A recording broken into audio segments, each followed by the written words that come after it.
the two of you meet first? And then the second part is, what was the process that led you to this piece specifically? Essentially, I was in a half-price books killing time one day, and I found this book of erotic poetry that was really beautiful. And I literally emailed the poet later that day and said, hey, I want to do something with your poetry. And he said, well, here's 4 more books, and he mailed them to me. And I constructed the libretto out of different poems from different volumes, out of order, different places to create a story. And my friend Dr. Bruno, who's here, recommended Clint as a young composer who wrote amazingly beautiful music. And I emailed him and said, hey, you want to do something fun and original? And he said, yeah, I'm bored, why not? So I just said, yeah, it's as simple as that. He just said yes in our own time. We just structured the whole thing. Now, were you in the same place working on this together? Was it a long-distance relationship? It was an LDR for a while. I lived in Texas, in Fort Worth, actually, for the first year of composition, and then I moved to New York, and then he and I have been in Starbucks many a time working on it since then. So what was the process when you were deciding what sections to include in the libretto, in the story? That was okay. You gotta say something. I mean, actually, I'll go back to the story about me, how John got into this. I was working on this other piece at that time, and John's like, oh, I want to work on this new opera. And I'm like, well, it's very interesting, but I can't say yes until I try to set the poetry, and I try to set it. And if the poetry sets, then I'll work on it. Sure. So then I tried it, and it just felt very natural and nice to set. I'm like, all right, John, let's do it. So how did you choose the poem? It was really tricky. I think that the thing is, 2 of the volumes were from when the poet was very, very young, and so I gave those to one character, and the rest were from when he was a lot older. He's still living now, and so I took the poems from the latter volumes and gave them to the other characters. So they definitely, because his poetry evolved, so they both have very different voices within the libretto. Yeah, and you'll all get to hear that very, very early on in the piece.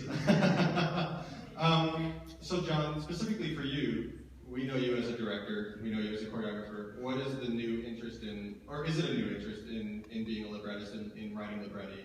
What sparked that interest? Honestly, a big part, I've always written, but part of it was because a common observation of audiences and film directors and singers is that, you know, why are you going to do Don Giovanni in a weird way? Why are you going to impose a concept on a piece that already is perfect the way it is? And they're saying, write your own piece.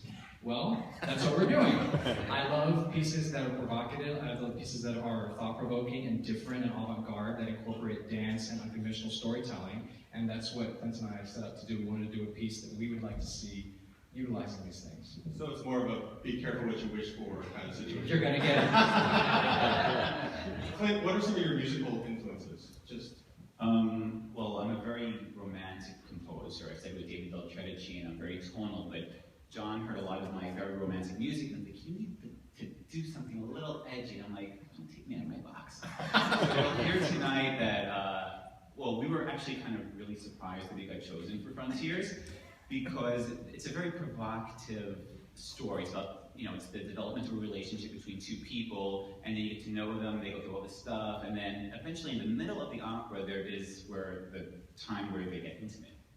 And they are visualizing what it will be like to be intimate with each other. So the music you're going to see in the second part, which is like a libretto you all have, is going to be simulated by dancers while they are fantasizing it, you know, on both sides of the perpetual stage. And the sweet music that comes in is them thinking to themselves. That's how you feel. That's how the poet and the muse feel about each other, but they don't say it. They get all sexual, you know, that's what they say to each other, but they're thinking sweetly. Okay. It's the accurate.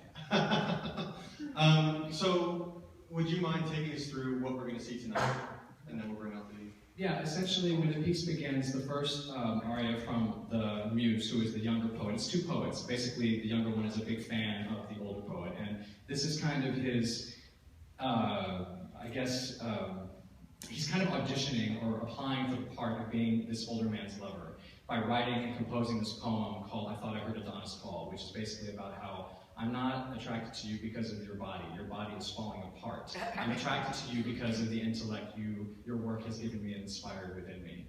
And then the second half of the piece is where, in the middle part of the opera, where the poet has basically said, well, okay, we'll see how you do, you know, you young'un. And the poet finds himself all of a sudden very attracted to this younger man, not just because of the way he looks, but because of his intellect. So it's kind of a battle of wits, a battle of artistic wits within the piece. And then, the last part. Oh, and then the last part is, after all this is said and done, the poet is kind of like, well, this is who I am, this is the kind of person I am crazy. If you want to be in love with me, it's going to be a wild ride. But very sweetly, he's telling him this. But that's it. The end is like the aria that you'll hear. Perfect. Well, let's go ahead and bring the singers out.